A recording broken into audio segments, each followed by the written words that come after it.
Hello mga mare, gagawa nga pala ako ng suman, balanghoy. Pero lalagyan natin ng twist. Ang ginamit ko sa kanya ay condensed na ube. At yan naman sa akin guys, yung pang suman. Gagawin ko siyang ubi suman, pero kamoting kahoy. Yan. At as usual, mga mare, magbabalot na tayo with dahon ng saging. Tara, samahan niyo ako magbalot. Let's go guys!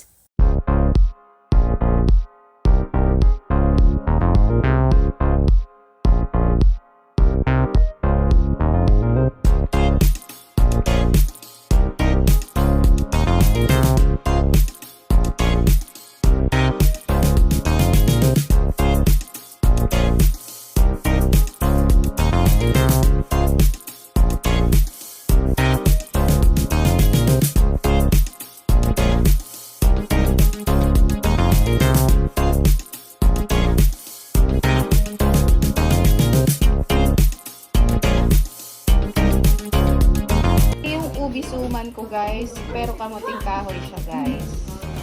Naka-ready na siya. Ito na guys, titikman natin yung suman na ginawa ko. Ano kayang lasa?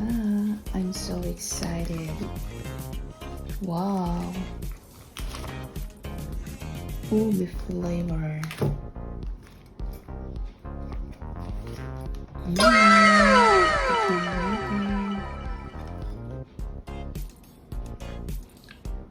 Guys, kain tayo guys.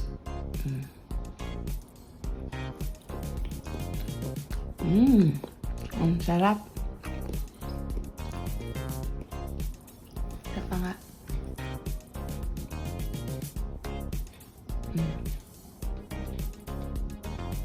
Sarap.